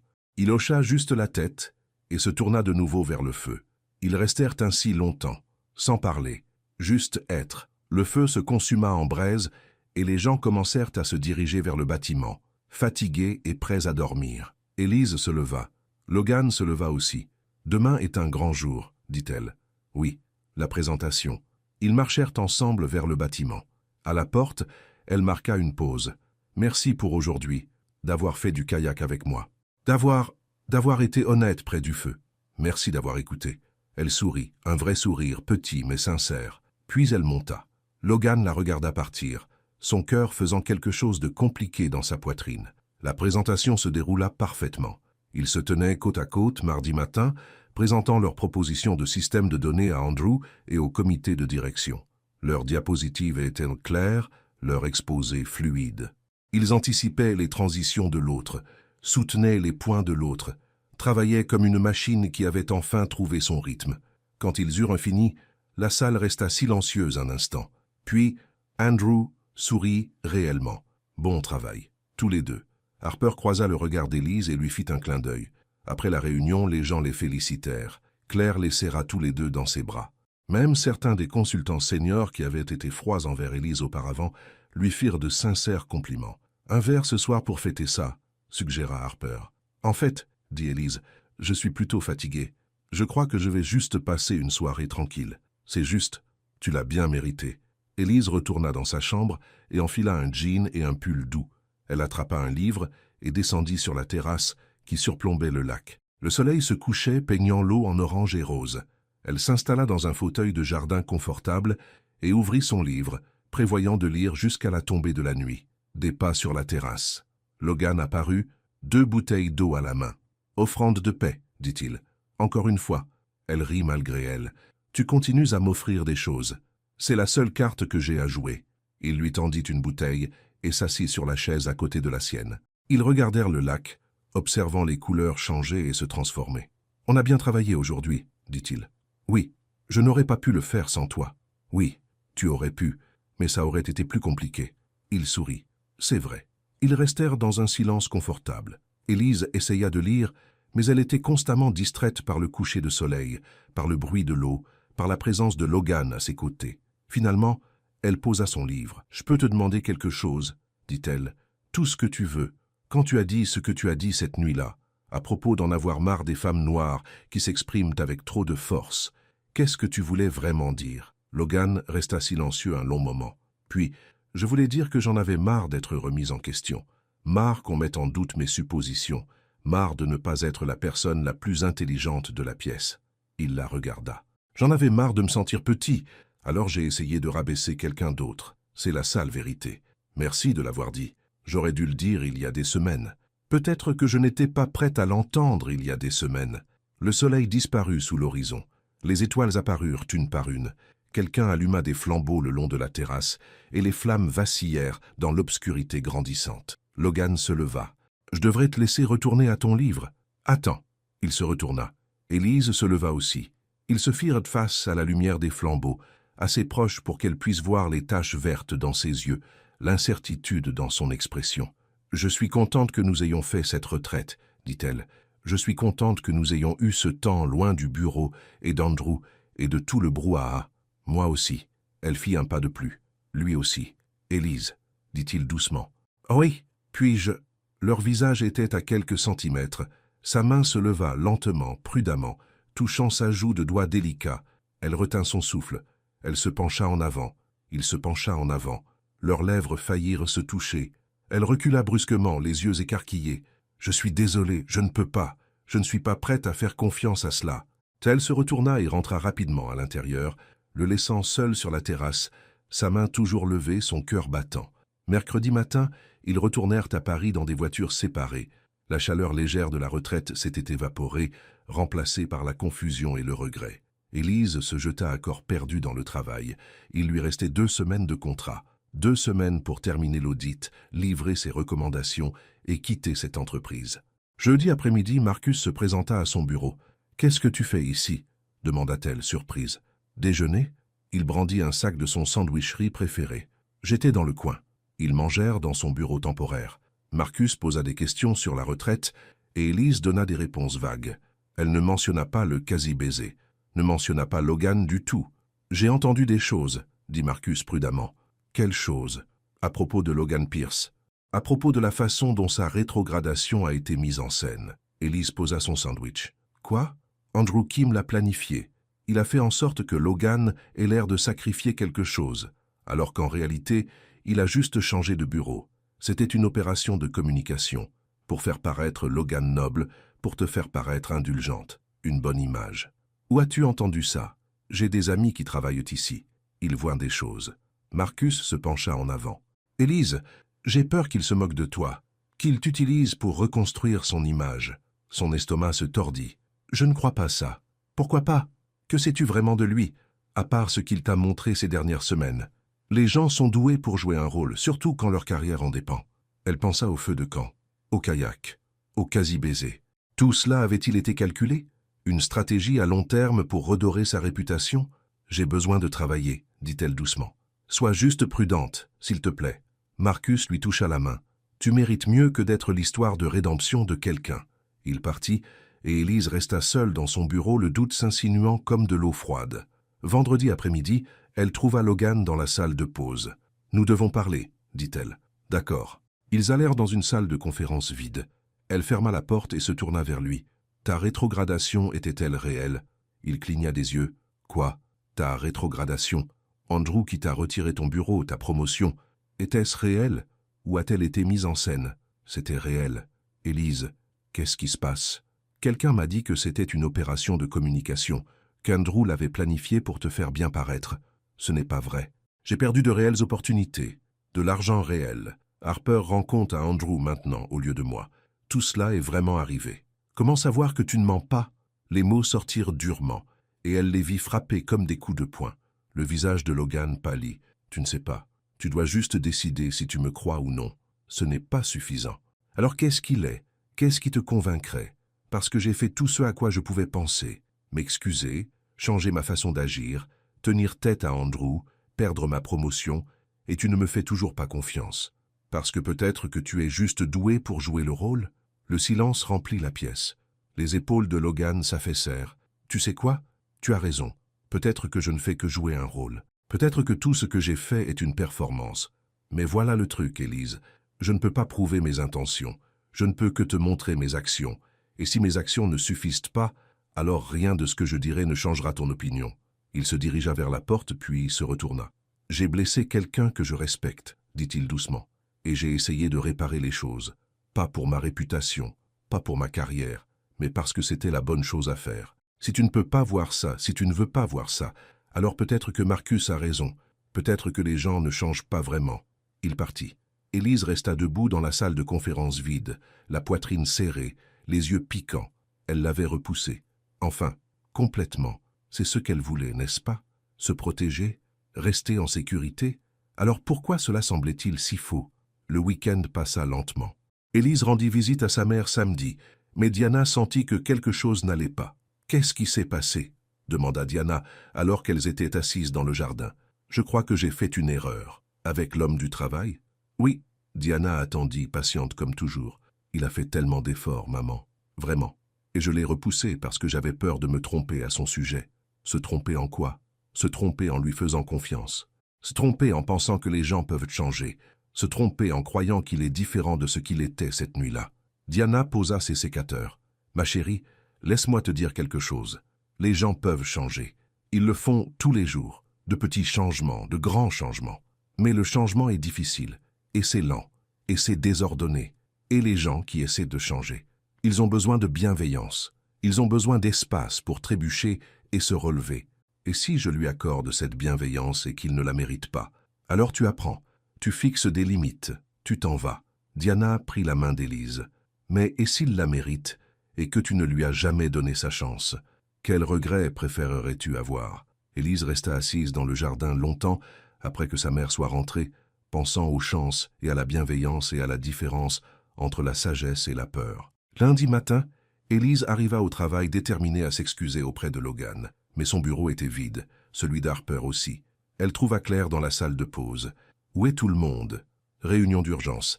Salle de conférence A. Andrew l'a convoquée dès le matin. L'estomac d'Élise se serra. Elle se dirigea dans le couloir, marchant vite. La salle de conférence était bondée. Andrew se tenait en bout de table, Logan à côté de lui, l'air furieux. Harper était assise dans un coin, les bras croisés. Andrew vit Élise et sourit froidement. « Parfait timing, mademoiselle Jordan. Nous étions justement en train de discuter des retards de votre audit. Il n'y a eu aucun retard. Vraiment? Parce qu'il me semble que travailler avec M. Pierce a considérablement ralenti votre progression. Peut-être que la relation est devenue compliquée. » La pièce devint silencieuse. Les gens échangèrent des regards. « C'est inapproprié, » dit Harper. « Vraiment? Je fais simplement remarquer que l'objectivité de mademoiselle Jordan pourrait être compromise. » Le visage d'Élise resta calme, mais à l'intérieur, elle était furieuse. C'était la manœuvre d'Andrew. Discréditer son travail, embarrasser Logan, maintenir le contrôle. « Mon objectivité est intacte, » dit-elle clairement. « Mon audit sera terminé à temps, et mes conclusions seront complètes et précises. Nous verrons. » Andrew se tourna vers Logan. « À moins que vous n'ayez quelque chose à ajouter. » Et c'est là que Logan fit quelque chose d'inattendu. Il s'avança. « En fait, oui. » Andrew haussa un sourcil. « Les retards auxquels mademoiselle Jordan a fait référence n'existent pas car il n'y a eu aucun retard. Elle a été professionnelle, efficace et rigoureuse tout au long de ce processus. S'il y a une compromission de l'objectivité, c'est la vôtre, Andrew. Vous avez essayé de manipuler cette situation depuis le début, d'abord avec ce communiqué de presse, maintenant avec ces accusations. Attention, Pierce. Non, j'ai fini d'être prudent. » Logan regarda autour de la pièce. « Vous savez tous ce que j'ai dit à ce dîner. Vous avez tous vu la vidéo, j'avais tort, complètement, inexcusablement tort, et j'ai essayé de faire mieux, d'être meilleur. Mais Andrew a utilisé mon erreur comme un levier, comme un moyen de nous contrôler, mademoiselle Jordan et moi. C'est absurde. Est-ce le cas? Vous avez essayé de me forcer à participer à ce coup de pub. Quand j'ai refusé, vous m'avez rétrogradé. Maintenant, vous attaquez la crédibilité d'Élise parce qu'elle ne veut pas jouer le jeu avec vous. » Harper se leva. « Il a raison. Je vous ai observé manipuler cette situation pendant des semaines, Andrew. Et j'ai fini de faire semblant de ne pas le voir. » Le visage d'Andrew rougit. « Vous êtes tous les deux insubordonnés. Vous êtes tous les deux à dire la vérité, » interrompit Logan. « Et si cela me coûte mon travail, tant pis. Mais je ne vous regarderai pas jeter Élise en pâture pour couvrir vos propres manipulations. » La pièce éclata en murmures. Andrew regarda autour de lui, réalisant qu'il avait perdu le contrôle. « Cette réunion est terminée, » claqua-t-il. Il sortit en trombe, claquant la porte derrière lui. Les gens sortirent lentement, parlant à voix basse. Harper croisa le regard de Logan et hocha la tête en signe d'approbation. Élise resta figée, fixant Logan à travers la pièce. Il l'avait fait. Il avait tenu tête à Andrew publiquement. Il l'avait défendu. Il avait tout risqué, encore une fois, non pas pour la performance ou la communication, mais parce que c'était juste. Harper serra l'épaule d'Élise en passant. « Voilà à quoi ressemble un vrai changement, » murmura-t-elle. Puis il ne resta que deux. Logan marcha lentement vers elle. « Je suis désolé d'avoir perdu mon sang-froid. Ne t'excuse pas. C'était... » Sa voix se brisa. C'était courageux. C'était attendu depuis longtemps. Ils se tenaient face à face dans la salle de conférence vide, le soleil du matin inondant la pièce par les fenêtres. « Je me suis trompé, » dit Élise. « Vendredi, ce que j'ai dit à propos de toi qui jouais un rôle. J'avais peur et j'ai laissé le doute de quelqu'un d'autre devenir le mien. Marcus? Oui. » Logan hocha lentement la tête. « Il tient à toi. Je comprends. Et peut-être qu'il a raison d'être méfiant. J'ai donné aux gens de nombreuses raisons de ne pas me faire confiance. Mais tu m'as aussi donné des raisons de te faire confiance, et je les ai ignorées parce que ça me semblait plus sûr de te repousser. Car Élise, laisse-moi finir. » Elle prit une inspiration. « Ma maman m'a dit que les gens peuvent changer, mais ils ont besoin de bienveillance. Ils ont besoin d'espace pour trébucher et se relever. Et je ne t'ai pas donné cela. J'ai jugé chacun de tes mouvements, attendant que tu me prouves que j'avais raison en pensant que tu étais faux. Mais ce n'est pas juste. Ce n'est pas de la bienveillance. Je ne mérite pas la bienveillance. Peut-être pas. Mais tu essaies de la gagner quand même. Et ça compte. Les yeux de Logan brillèrent. Je ne sais pas quoi dire. Tu n'as rien à dire. Elle s'approcha. Continue juste d'être celui que tu deviens. Continue d'essayer. Continue d'être présent. Je peux faire ça. Ils restèrent là, dans la lumière du matin, quelque chose de fragile et d'espoir grandissant entre eux. Finalement, Logan dit « Je devrais probablement aller gérer les répercussions de cette réunion. Probablement. Charles, mais peut-être. Peut-être que plus tard nous pourrions parler. Vraiment parler. J'aimerais ça. » Il sourit, et elle lui rendit son sourire. Et pour la première fois depuis des semaines, la distance entre eux sembla être quelque chose qu'ils pouvaient réellement franchir. Ce soir-là, Élise se promena seule dans le parc des Buttes Chaumont. Le soleil se couchait, peignant le ciel de nuances de violet et d'or. Des familles jouaient sur l'herbe. Des chiens couraient après des frisbees. La vie continuait ordinaire et belle. Elle entendit des pas derrière elle, se retourna pour voir Logan approcher. « Harper m'a dit que tu serais ici, » dit-il. « Elle est en train de devenir une sacrée entremetteuse. Elle est persistante. » Ils marchèrent ensemble le long du sentier, sans se toucher, juste côte à côte. « J'ai parlé à Andrew après la réunion, » dit Logan. « Il me met en période probatoire. Si je fais un faux pas à nouveau, je suis viré. Je suis désolé. »« Ne le sois pas. Ça en valait la peine. » Il la regarda. « Tu en valais la peine. » Élise s'arrêta de marcher. « Logan, j'ai besoin que tu comprennes quelque chose. Ce que tu as dit cette nuit-là, à propos des femmes noires qui s'expriment avec trop de force, ce n'était pas seulement une insulte. C'était le reflet d'années où des gens me disaient d'être plus petite, plus calme, plus acceptable. Chaque fois que je prenais la parole, quelqu'un disait que j'étais agressive. Chaque fois que je tenais bon, quelqu'un disait que j'étais difficile. Et j'ai appris à me faire petite juste pour survivre. Je suis tellement désolé. Je sais que tu l'es, mais des excuses ne suffisent pas si tu ne comprends pas le poids de ce que tu as dit. » Elle soutint son regard. « Tu ne m'as pas seulement insulté cette nuit-là. Tu as renforcé chaque stéréotype, chaque micro-agression, chaque moment où on m'a dit qu'exister tel que je suis était trop. » Le visage de Logan se froissa. « Tu as raison. Mon Dieu, tu as raison. J'étais tellement concentré sur ma propre culpabilité que je n'ai pas vraiment pensé à ce que ça t'a coûté. Pas seulement ta dignité à ce moment-là, mais tous les moments précédents où quelqu'un d'autre a dit quelque chose de similaire. J'ai ajouté à ce poids. Je l'ai rendu plus lourd. Oui, tu l'as fait. Comment puis-je le rendre plus léger? Tu ne peux pas. Pas seul. Mais tu peux arrêter d'y ajouter. Pour moi. Pour chaque femme noire que tu rencontreras. Tu peux écouter au lieu de supposer. Tu peux remettre en question tes propres préjugés. Tu peux interpeller les autres quand ils font ce que tu as fait. Je le ferai. Je le promets. Je le ferai. » Ils recommencèrent à marcher plus lentement maintenant, le parc s'obscurcissant autour d'eux. « J'ai dit que j'en avais marre des femmes noires qui s'expriment avec trop de force, » dit Logan doucement. « Mais j'en avais juste marre de moi. Marre d'être superficiel et insouciant. Marre de vivre sur des privilèges que je n'ai jamais reconnus. Marre d'être moins que ce que je pouvais être. Et maintenant, j'apprends à écouter. Enfin, à 33 ans, j'apprends ce que j'aurais dû savoir depuis toujours. » Ils atteignirent un banc surplombant l'étang, s'assirent ensemble, l'eau reflétant la dernière lumière du jour. « Élise, » dit Logan, sa voix se brisant légèrement, « je ne peux pas reprendre ce que j'ai dit. Je ne peux pas effacer la douleur. Tout ce que je peux faire, c'est promettre que je continuerai d'apprendre, de grandir, de m'efforcer d'être quelqu'un qui mérite ton pardon. Pas ta confiance. Je sais que ça prend du temps. Mais ton pardon, finalement. Peut-être. » Une larme coula sur sa joue. Elle ne l'essuya pas. « Je te pardonne, » murmura-t-elle. Logan retint son souffle. « Quoi ? Je te pardonne. » D'autres larmes vinrent maintenant, relâchant quelque chose qu'elle avait retenu avec force pendant des semaines. Non pas parce que tu l'as mérité, non pas parce que tu le mérites, mais parce que s'accrocher à la colère est épuisant, et je suis fatigué de la porter. Il chercha sa main prudemment, lui laissant le temps de se retirer. Elle ne le fit pas. Leurs doigts s'entrelacèrent, et ils restèrent en silence alors que le soleil disparaissait complètement et que les lumières du parc s'allumaient. « Merci, » dit finalement Logan. « Ne me remercie pas. Écoute-moi juste quand je te dis que le pardon n'est pas l'oubli. C'est choisir de ne pas laisser la blessure nous définir. Je m'en souviendrai. » Ils restèrent assis là jusqu'à ce que le parc devienne froid, jusqu'à ce que les familles rentrent chez elles et que les allées se vident. Puis ils retournèrent ensemble à leur voiture, se tenant la main dans l'obscurité, faisant les premiers petits pas vers quelque chose qu'aucun des deux ne pouvait encore nommer, mais dont tous deux sentaient le début. Les 2 semaines suivantes passèrent selon un rythme étrange. Le travail la journée, professionnel, concentré, productif, les promenades du soir au parc, parlant de tout et de rien, apprenant à se connaître lentement. Élise termina son audit. Son rapport était minutieux, honnête et accablant par endroits. Elle y décela des inefficacités, des lacunes, des zones où Andrew avait contourné les règles pour embellir les chiffres. Elle savait que le soumettre causerait des problèmes. Elle le soumit quand même.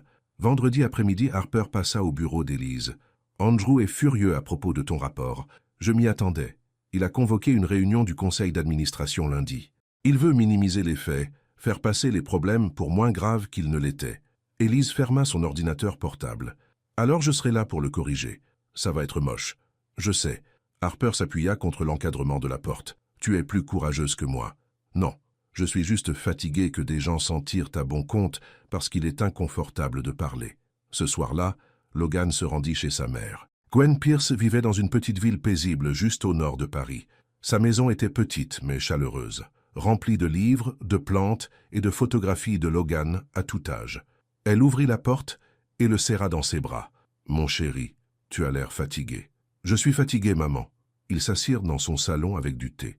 Gwen avait pris sa retraite 2 ans auparavant, après 30 ans, en tant que conseillère sociale. Elle était petite, douce, et plus vive que la plupart des gens ne le réalisaient. « Dis-moi ce qui se passe, dit-elle. » Logan lui raconta tout. Le dîner, la vidéo, la rencontre avec Élise, le processus lent et douloureux d'apprendre à être meilleur. Et maintenant, la peur de l'avoir de nouveau blessé d'une manière ou d'une autre, de ne pas changer assez vite, d'être toujours la personne qui avait prononcé ces mots. Gwen écouta sans l'interrompre. Quand il eut fini, elle posa sa tasse de thé. « Sais-tu quelle est la partie la plus difficile du changement ?» demanda-t-elle. « Quoi ? Accepter que tu ne peux pas fuir celui que tu étais.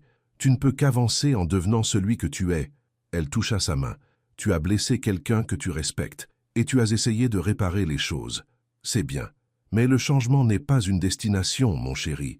C'est une direction. On n'arrive pas à être bon. On continue simplement d'avancer vers cela. Et si je me trompe encore, alors tu t'excuses, tu apprends et tu continues d'avancer. » Elle sourit. « Tu as commencé trop tard, Logan, mais pas trop tard pour bien finir. » Il serra sa mère dans ses bras, reconnaissant pour sa sagesse, pour la façon dont elle l'avait toujours vu clairement, défaut et tout, et l'avait aimé malgré tout. Le lundi matin arriva, froid et tendu. La réunion du conseil d'administration était prévue à 10 heures. Élise arriva en avance, son rapport imprimé et prêt. Logan la rejoignit dans le couloir. « Ça va ?» demanda-t-il, nerveuse. « Moi aussi. » Ils entrèrent ensemble dans la salle de conférence. Andrew était déjà là, discutant avec les membres du conseil. Quand il vit Élise, son expression se durcit. « Mademoiselle Jordan, dit-il d'une voix suave, merci pour votre rapport, très minutieux, peut-être trop minutieux. J'ai été embauché pour trouver des problèmes. Je les ai trouvés. Vous avez trouvé des inefficacités. Des douleurs de croissance normales pour une entreprise. Rien de grave. Ce n'est pas ce que mon rapport dit. » Les membres du conseil prirent place. Harper se glissa et s'assit au fond. Claire était là aussi, prenant des notes, le visage nerveux. Andrew commença sa présentation. Il minimisa les conclusions, embellit les chiffres, fit en sorte que tout semble gérable. Il était doué pour cela. Suave, confiant, persuasif. Puis il dit « Bien sûr, il y a eu quelques retards dans le processus d'audit lui-même. Le calendrier de Mademoiselle Jordan a été prolongé en raison de... » Il marqua une pause délicate. Complications personnelles avec le personnel. Les mains d'Élise se crispèrent sous la table. « Ce n'est pas exact, » dit-elle clairement. « Non, vous êtes là depuis 7 semaines au lieu de 6, parce que vous m'avez demandé de rester 1 semaine de plus pour mettre en œuvre des changements. C'était votre demande, pas un retard. » Andrew sourit d'un air pincé. « Pourtant, je pense que nous sommes tous d'accord pour dire que les circonstances ont été inhabituelles. Avoir notre consultante auditant la personne même qui... » « Stop !» Logan se leva. Tout le monde se tourna vers lui. « C'est ma faute, » dit Logan. « Pas la sienne. C'est moi qui ai créé cette situation. J'ai dit quelque chose de terrible lors de ce dîner. Mademoiselle Jordan n'a été rien d'autre que professionnelle tout au long de ce processus. Si l'objectivité de quelqu'un doit être remise en question, c'est la mienne, pas la sienne. Monsieur Pierce, je ne pense pas... Je n'ai pas fini. » La voix de Logan resta ferme. Andrew a essayé d'utiliser mon erreur comme levier depuis le début. D'abord avec cette idée de communiqué de presse, ensuite avec des accusations sans fondement concernant le travail de mademoiselle Jordan. Il ne protège pas l'entreprise, il se protège lui-même, parce que son rapport montre que son département a contourné les règles depuis des mois. Le silence se fit dans la pièce. L'un des membres du conseil se pencha en avant. « Est-ce vrai, Andrew ?»« Bien sûr que non. Pierce est clairement... »« Tout est documenté, » dit Élise. Elle ouvrit son rapport. Page 15. « Données clients incomplètes. » Page 22. « Pertes non déclarées. » Page 31. « Projets approuvés sans vérification adéquate. » Tout cela sous la supervision directe de M. Kim.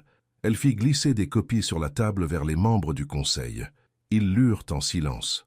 Le visage d'Andrew passa de rouge à pâle. « Ce sont des extraits pris hors de leur contexte, » dit Andrew. « Non, » Harper intervint du fond de la salle. « Ce n'est pas le cas. Je travaille ici depuis 5 ans. J'ai vu ces problèmes. Je les ai signalés. Et j'ai vu qu'ils étaient ignorés parce que les corriger ferait paraître Andrew sous un mauvais jour. » Plus de silence. Un silence lourd et accablant. Le président du conseil ferma le rapport. « Andrew, je pense que nous devons avoir une conversation privée. Tous les autres, vous êtes libérés. » Les gens sortirent rapidement. Élise ramassa ses affaires d'une main tremblante. Logan la rattrapa dans le couloir. « Ça va ?» demanda-t-il. « Je ne sais pas. » Harper les rejoignit. C'était incroyable. Vous deux. « J'ai peut-être mis fin à ma carrière, » dit Logan. « Peut-être, mais tu l'as fait pour les bonnes raisons. » Harper regarda Élise. « Il a vraiment changé, tu sais. Le Logan que je connaissais il y a 5 ans n'aurait jamais fait ça. » Élise regarda Logan. Le regarda vraiment. Il avait tenu tête à son supérieur devant le conseil. Il avait pris ses responsabilités publiquement. Il l'avait défendu sans rien attendre en retour. « Merci, » dit-elle doucement. « Je pensais ce que j'ai dit là-dedans. C'était ma faute, tout ça. » « Non, tu as fait une erreur. Andrew l'a exploité. Il y a une différence. » Ce soir-là, Élise se promena seule dans le parc des Buttes-Chaumont, digérant tout ce qui s'était passé. Le soleil se couchait de nouveau, le ciel prenant cette teinte particulière de violet qui n'apparaît qu'au printemps. Elle trouva un banc près de l'étang et s'assit, laissant la paix du lieu l'envahir. Elle entendit des pas. Les reconnut avant de se retourner. Logan s'approcha lentement. « Harper a dit que tu serais là. Encore. Elle devrait vraiment arrêter de te dire où je suis. Je pense que c'est sa façon d'aider. » Il s'assit à côté d'elle, laissant un espace entre eux. Ils regardèrent les canards glisser sur l'eau. « J'ai réfléchi à ce que j'ai dit, » commença Logan. « Cette nuit-là, je suis fatigué des femmes noires bruyantes. J'ai tellement été obsédé par le fait de m'excuser pour ça que je ne pense pas avoir jamais vraiment expliqué ce que je voulais dire. Tu n'as pas à... S'il te plaît, laisse-moi dire ça. » Il prit une inspiration. « J'étais fatigué, mais pas des femmes noires. J'étais fatigué d'être mis au défi par des gens plus intelligents que moi, fatigué que ma vision confortable du monde soit remise en question. Et à ce moment-là, j'ai saisi le stéréotype le plus blessant que je pouvais trouver parce que cela ferait taire la conversation et me ferait me sentir de nouveau puissant. » Élise écouta, la gorge serrée. « Mais voici ce que j'ai appris, » continua Logan. « Être mis au défi est la façon dont nous grandissons. Être mal à l'aise est la façon dont nous apprenons.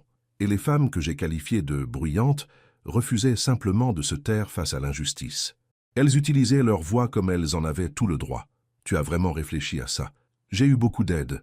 Ma mère, Harper, toi, juste en existant et en me montrant à quoi ressemble réellement la grâce. » Il se tourna pour lui faire face. « J'ai dit que j'étais fatigué des femmes noires bruyantes. Mais la vérité est que j'étais juste fatigué de moi-même, fatigué d'être le genre de personne qui dirait une chose pareille et penserait que c'était acceptable. » Une larme roula sur la joue d'Élise. « Tu m'as cité. Quoi? Ce que je t'ai dit cette nuit-là. Tu t'en es souvenu. Je me souviens de tout de cette nuit-là.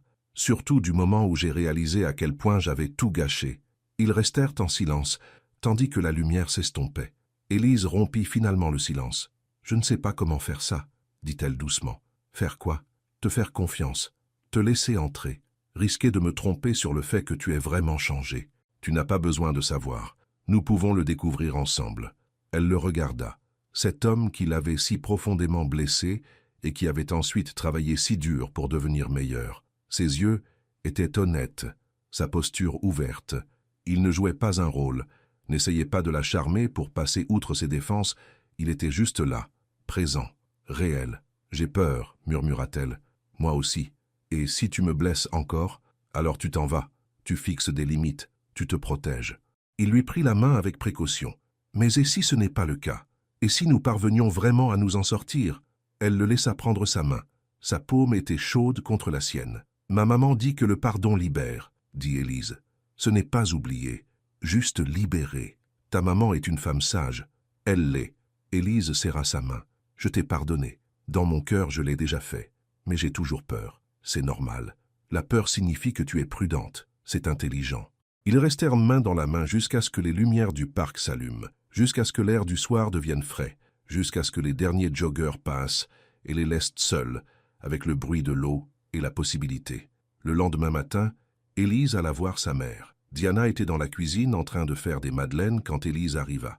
La maison sentait bon, la maison. Le beurre, la farine, l'amour. « Tu as l'air plus légère », dit Diana en la serrant dans ses bras. « Je me sens plus légère. » Elles s'assirent à la table de la cuisine pendant que les madeleines cuisaient.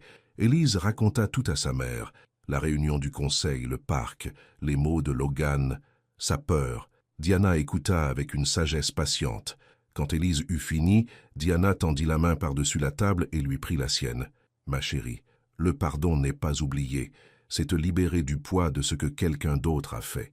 Tu as déjà fait le plus dur. Mais comment savoir si je peux lui faire confiance? Tu ne sais pas. Pas complètement. La confiance se construit avec le temps, par des actions constantes. » Diana sourit. « Mais voici ce que je sais. Cet homme t'a défendu quand cela lui a coûté quelque chose. Cet homme s'est montré présent, a fait le travail, a essayé d'être meilleur. Ce n'est pas une performance, c'est une transformation. Et si je me trompe, alors tu apprends. Mais ma chérie, et si tu as raison? Et si c'est réel? Vas-tu laisser la peur t'empêcher de vivre quelque chose de bien? » Élise resta assise avec cette question, le poids de celle-ci s'installant dans sa poitrine. Le minuteur sonna. Diana sortit les madeleines du four, dorées, parfaites, chaudes. Elles mangèrent ensemble dans un silence confortable, et Élise sentit quelque chose se dénouer en elle. La permission, d'essayer, de risquer, d'espérer.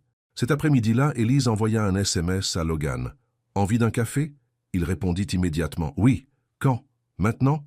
Je te rejoins à notre endroit. Notre endroit. » Le café où ils s'étaient assis pour la première fois, bondé et accidentel. Maintenant, il leur semblait leur appartenir.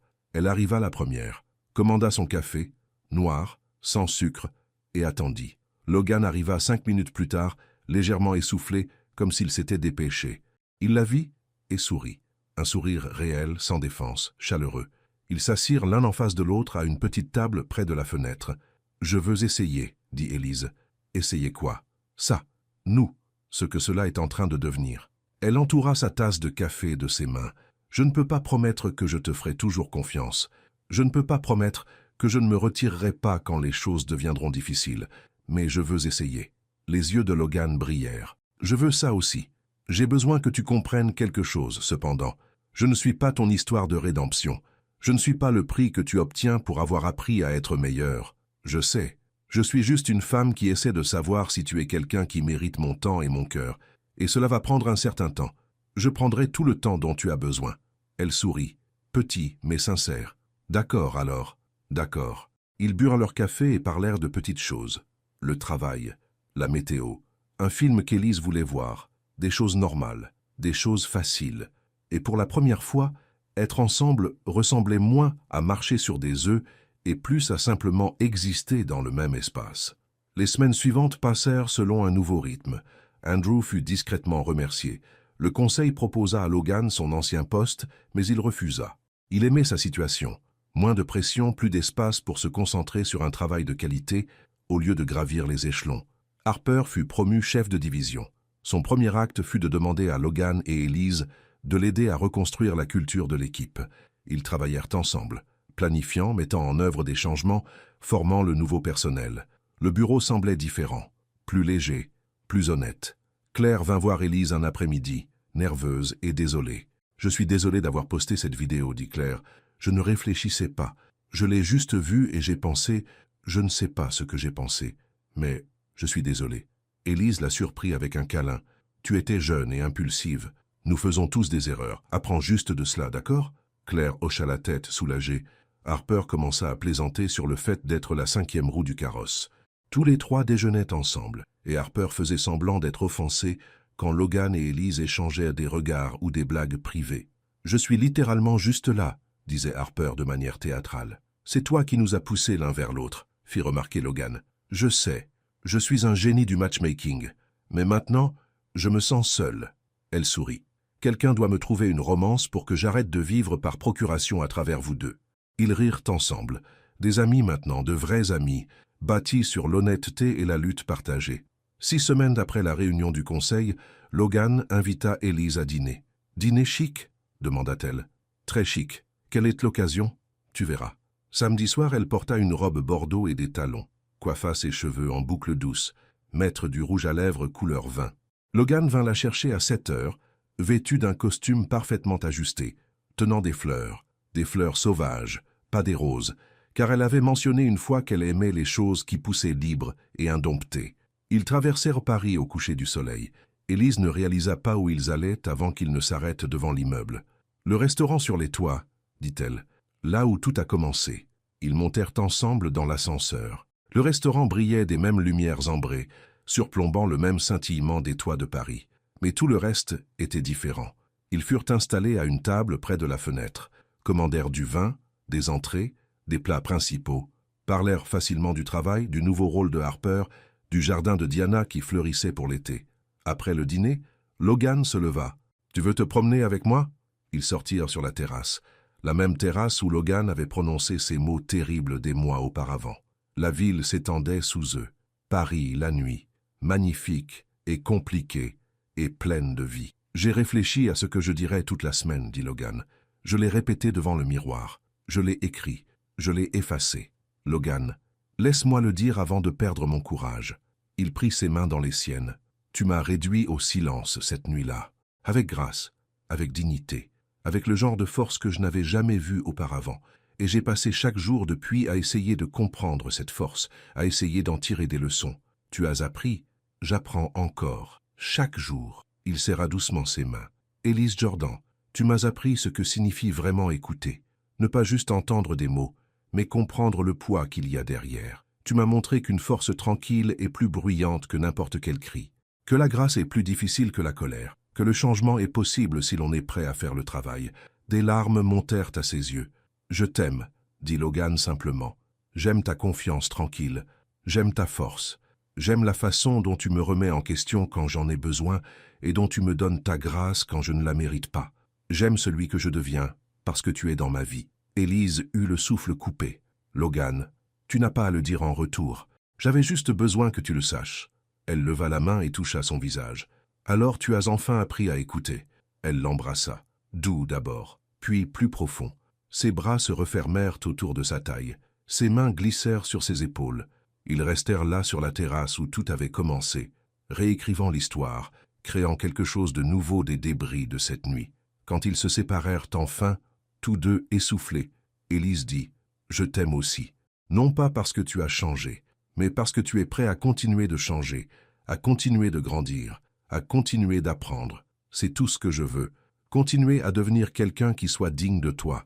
Tu l'es déjà. » Ils restèrent ensemble, tandis que les lumières de la ville scintillaient, tandis que la nuit s'installait sur Paris, tandis que leur histoire prenait un tournant vers quelque chose qu'aucun des deux n'avait imaginé des mois auparavant, mais que tous deux étaient reconnaissants d'avoir trouvé. Un de plus, tard. Le mariage d'Harper était exactement comme Harper, un chaos organisé avec un bar ouvert et une playlist d'enfer. La cérémonie avait lieu dans un domaine à la campagne. Chaises blanches, arches fleuries, la mariée rayonnante dans une robe qui réussissait à être à la fois élégante et entièrement Harper. Élise et Logan arrivèrent ensemble, officiellement un couple maintenant, sans plus d'incertitude ni de distance prudente. « Les voilà !» s'écria Harper de l'autre côté de la pelouse. Elle se précipita, toujours dans sa robe de mariée, pragmatique comme à son habitude. « Dieu merci. J'ai besoin de vous deux pour m'aider à gérer ma tante qui n'arrête pas de critiquer le gâteau. »« C'est ton mariage, » dit Élise. « Dis-lui de s'en accommoder. Je vous aime. » Harper les serra tous les deux dans ses bras. « Sérieusement, vous êtes ma plus belle success story. Nous sommes des personnes, pas un projet, » dit Logan. « Vous êtes les deux. Maintenant, entrez. Vos mères se rencontrent pour la première fois, et j'ai besoin de témoins au cas où ça deviendrait bizarre. » À l'intérieur de la salle de réception, Diana et Gwen se tenaient près du bar à punch, parlant comme de vieilles amies. Diana portait une robe violette et son plus beau chapeau. Gwen affichait une élégance simple, robe grise, boucles d'oreilles en perles, sourire chaleureux. « Maman, dit Élise en s'approchant. « Ma chérie. » Diana la serra dans ses bras, puis se tourna vers Gwen. « Voici ma fille, Élise, la brillante dont je vous ai parlé. » Gwen sourit à Logan. « Et voici mon fils, Logan. Le travail en cours. » Tout le monde rit. Ils s'assirent ensemble pendant le dîner. Les deux couples, les deux mères, tous entrelacés maintenant de manière qui semblait naturelles et justes. Diana raconta des histoires sur Élise enfant. Gwen partagea des souvenirs des tentatives de Logan en cuisine, qui se terminaient toujours par des alarmes incendies. « Ils sont bien ensemble, » dit Diana doucement à Gwen. « Ils le sont. Il est meilleur grâce à elle. Elle est plus douce grâce à lui. » Plus douce? Elle s'est toujours protégée en restant sur ses gardes. Mais avec Logan, elle rit davantage, s'ouvre davantage. Diana regarda sa fille de l'autre côté de la table. Il lui a appris que la vulnérabilité ne signifie pas faiblesse. Gwen hocha la tête, et elle lui a appris qu'écouter est plus puissant que parler. La réception se poursuivit tard dans la soirée. Danse, toast, découpe du gâteau. Harper et son nouveau mari dansèrent un slow sur une chanson parlant de seconde chance. Logan entraîna Élise sur la piste de danse. Elle le suivit volontiers, s'ajustant parfaitement contre lui alors qu'il se balançait. « Heureuse ?» demanda-t-il. « Très, moi aussi. » Ils dansèrent, et Élise lui murmura quelque chose à l'oreille. Quelque chose de drôle, quelque chose de privé. Logan rit vraiment, fort et débridé, et n'ayant absolument pas peur d'être celui qui faisait du bruit. Élise lui sourit. « Regarde-toi, le plus bruyant ici. Tu m'as appris qu'il est permis de prendre sa place. Et tu m'as appris qu'il est permis de laisser quelqu'un entrer. » Ils s'embrassèrent là, sur la piste de danse, entourés d'amis et de familles, et de la douce lueur des guirlandes lumineuses. Harper les observa de l'autre bout de la pièce, appuyée contre son nouveau mari, satisfaite de son chef-d'œuvre de matchmaking.